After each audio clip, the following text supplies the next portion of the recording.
Ok. Alors, c'est ma première venue ici à la Yeshiva. D'abord, un grand merci à vous tous pour vos prières. Aussi, je m'adresse aux internautes. Donc, c'est la première fois où je reviens depuis cette maladie et je reviens ici à la Yeshiva. Pas pour longtemps, parce que je n'ai pas encore toutes les forces. Et merci à Hachem.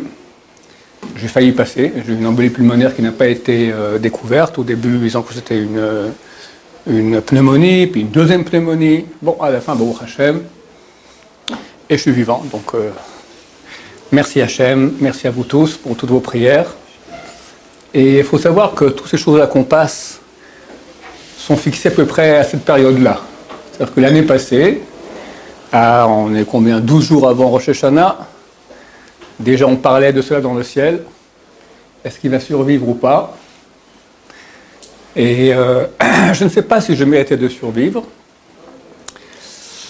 Le Zohar, il dit que à Rosh Hashanah, il ne faut rien demander. C'est un jour où Dieu vient en tant que roi, et dans toutes les prières, l'essentiel des prières, en tout cas, c'est proclamer la royauté d'Hachem. Tu es notre roi. Tu es le roi du monde, on te proclame, et évidemment, on doit prendre sur soi la royauté d'Hachem. C'est pour ça qu'on est jugé. Parce que si quelqu'un maintenant, il dit Hachem, t'es mon roi, mais il fait tout le contraire du désir d'Hachem, c'est pas ton roi. C'est rien que des paroles. Quand le roi vient devant la foule, tu ne peux pas commencer à lever la main et dire écoutez, voilà, j'ai mon permis à réussir, mon bac, la parnasse c'est un peu difficile, la santé. C'est pas le moment. Tu te tais, tu proclames, vive le roi. Le Zohar dit que ceux qui, pendant Rosh Hashanah, vont demander des demandes personnelles, telles que la parnassa, le gagne-pain, la santé, la vie, etc., en araméen, demander, donne, c'est have. Alors, il dit c'est comme un chien qui fait have, d'accord, qui aboie. Have, donne-moi de la vie, donne-moi de la santé, etc. Comme des chiens.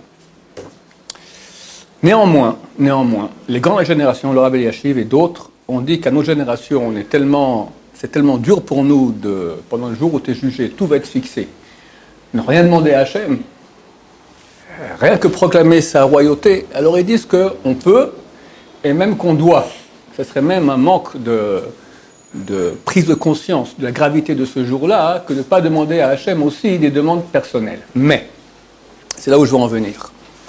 Dans la prière, on rajoute quelques passages pendant les 10 jours de pénitence, et dans un des passages dans la première bracha de l'Amida, on dit « Les mancha Elokim chaim » donne-nous la vie, les mancha pour toi, Dieu vivant. Et les poskim, donc les grands de la génération, ont dit, si on demande des choses pour nous, il faut bien que ça s'inscrive, pas pour moi, pour toi. C'est-à-dire que toute notre vie, on la doit à notre mission ici sur Terre, qui forcément passe dans la vie par sanctifier le nom de Dieu. Un juif, s'il peut faire beaucoup pour Am Israël, c'est clair qu'il sanctifie le nom de Dieu. Mais même quelqu'un de votre âge, ce n'est pas forcément encore qui peut faire énormément pour tout le peuple d'Israël, mais s'il prie pour le peuple d'Israël, si, quand il fait des mitzvot, quand il fait tchouva dans cette période-là, il pense que ce soit pour le bien du peuple d'Israël, pas pour moi, maintenant, mon olam haba est terminé, je suis dans ma petite tour d'ivoire, et peu importe ce qui se passe avec le monde. Non, je suis parti d'un klal, d'une collectivité du peuple d'Israël, et si je prie, et je fais les mitzvot, tout ce que je fais dans cette optique-là, en tant que unité du peuple d'Israël, pour le peuple d'Israël, pour sanctifier le nom de Dieu, alors déjà, on peut demander tout ce qu'on veut. Parce qu'on ne demande pas pour nous. Moi, je suis un soldat d'Hachem. Donne-moi maintenant les forces d'être un bon soldat pour que l'armée réussisse, pour qu'on gagne la guerre, pour que ton nom soit sanctifié.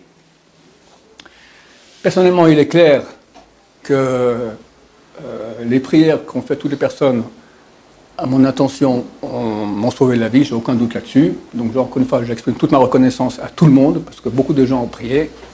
Et bien, Hachem, je rajoute une petite chose que je ne peux pas m'en empêcher, évidemment.